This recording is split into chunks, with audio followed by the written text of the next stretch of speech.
Have you ever driven down the highway, past one of those massive car lots with hundreds of gleaming vehicles parked perfectly under those bright stadium lights, and just wondered, how much cash does it actually take to run an operation like that? Well, welcome to today's Explainer. We're going to take a clear, behind-the-scenes look at the true economics of American car dealerships. We're going to completely separate the myths from the math and show you exactly what it really costs to build and run one of these retail empires.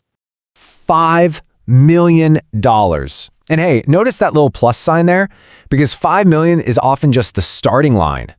That is a very realistic upfront cost just to secure a decent piece of commercial real estate right off a busy American highway, build out the showroom, and set up the basic facilities you need to even open a modern dealership. It doesn't matter if you're in a sprawling Midwest suburb or a dense coastal city, acquiring prime real estate with enough acreage for hundreds of cars is an absolutely staggering barrier to entry before you've even sold your first vehicle. Which naturally leads us to a pretty massive question. If it costs this much just to unlock the front doors, how on earth do they actually make any money? I mean, culturally, we kind of expect that dealership owners are just sitting in the back room printing cash. But the reality of their wealth and how they actually achieve it is this fascinating mystery of cash flow, super tight margins, and hidden profit centers. So here's our roadmap for this explainer. We're going to walk through the entire life cycle of a dealership's balance sheet. We'll hit 1. The price of entry. 2. Financing the fleet. 3. Where the real money is. 4. The crushing monthly overhead. And finally, 5. The final bottom line. All right, let's kick things off with Section 1, the price of entry, building the dealership. Let's dive right in. Remember that initial $5 million? Yeah, that vanishes incredibly quickly. You aren't just buying a standard commercial building here. Obviously, you have the land purchase and the showroom construction, but the real hidden cost that gets you is manufacturer brand compliance. Auto manufacturers often mandate very specific, highly expensive designs. So, if a major brand like Toyota, Ford, or Chevy wants a multi-million-dollar glass facade, or, say, distinct Italian floor tiles for the showroom, the dealership owner has to pay for it out of pocket just to keep their franchise agreement. Then, add in the specialized facility and service equipment. We're talking heavy-duty hydraulic lifts for the service bays, high-tech diagnostic tools, customer lounge amenities. Your upfront capital is practically drained before day one. Moving on to Section 2, financing the fleet, or the cars on the lot. Now this is where it gets really interesting. It's a concept called floor planning. You see a lot packed with cars, and it's super easy to assume the dealer owns them outright, right? Well, usually they don't. Floor planning is a specialized, very high-stakes, short-term loan used by dealerships to finance the massive cost of their vehicle inventory. Essentially, you can think of it like a giant, specialized credit card that the dealership uses exclusively to buy the cars from the manufacturer. So they actually have something to put on the lot for you to browse. Let's walk through this cycle. It's simple, but man, is it stressful. Step 1. The dealer borrows money on this floor plan to buy the car from the factory. Step 2. The dealer pays daily interest on that loan while the car sits there unsold. And Step 3. A customer finally buys the car, and the dealer immediately repays the loan. So here's the crucial takeaway. If a dealer has 300 cars on the lot, they are paying thousands of dollars in interest every single day. Literally, every single day a car sits on that asphalt, the dealer is actively bleeding money in interest. The clock is constantly ticking against them the second that vehicle rolls off the delivery truck. Which brings us to Section 3, where the real money is, and spoiler alert, it's not just selling cars. We really need to bust a major myth right now. Most people assume that selling a brand new $60,000 pickup truck or SUV is this massive windfall for the dealer. It usually isn't. New car margins are actually razor thin, and they're highly dependent on the dealer hitting very specific volume bonuses set by the manufacturer.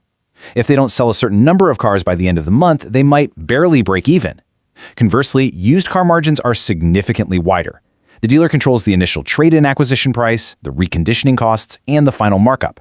They just have way more room to breathe and negotiate on a 3-year-old used sedan than they do on a brand new showroom model.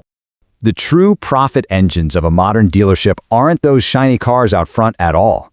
When you break down a dealership's gross profit, the reality is honestly pretty shocking.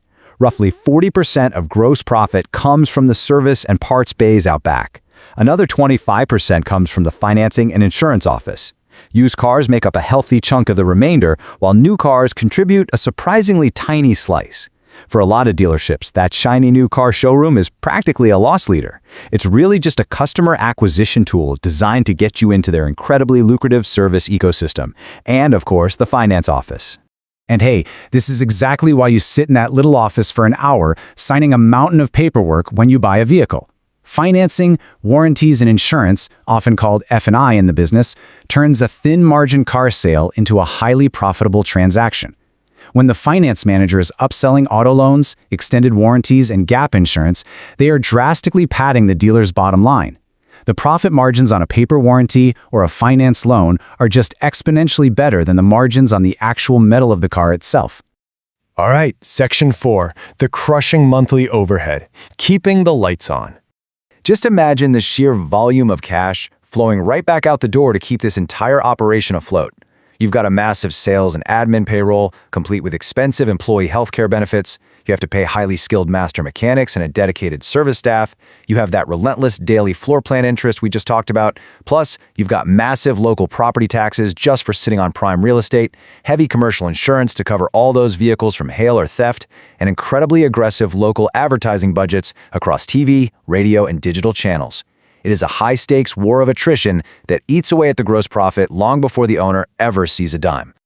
You hear $5 million in top-line revenue for a single month, and you think, wow, that is absolute pure wealth. But look at those massive operating costs trailing right behind that revenue, dragging down the cash flow. A dealership is a heavy, cash-hungry machine. The margin for error is essentially non-existent when your overhead matches the GDP of a small town. And finally, Section 5, the final bottom line, risks, rewards, and owner earnings. Walk through this realistic U.S. scorecard with me for a second. This is a mock monthly profit and loss statement. We have our top-line revenue at a fantastic $5 million, coming from cars, service, and F&I. But subtract those operating expenses we just listed, the payroll, the inventory floor planning, the overhead, that comes out to $4,850,000. That leaves an owner's net profit of $150,000. Now, don't get me wrong, that's obviously a great living. But guys, that represents a net profit margin of just 3%. 3%! At the end of a multi-million-dollar month, the actual profit margin is surprisingly incredibly tight. So, success in this industry? It's a delicate balancing act. It demands a packed service drive and incredibly fast inventory turnover. Time acts as a massive anchor on profitability here. This razor-thin 3% margin is exactly why some dealers get incredibly rich while others struggle and go completely under during economic downturns. Because think about it, if a recession hits, consumer spending drops, and those cars just sit on the lot accumulating daily floor plan interest, well, that tiny profit can swing to a massive multi-million-dollar loss almost overnight. So I want to leave you with one final provocative question to think about. After seeing the massive financial risks, those shockingly razor-thin margins, the endless demands of the manufacturers, and the crushing monthly overhead, do you still want to own a car dealership? It is a truly fascinating, high-stakes game of economics. Thanks so much for joining me to explore the real numbers behind the showroom glass, and I'll catch you in the next explainer.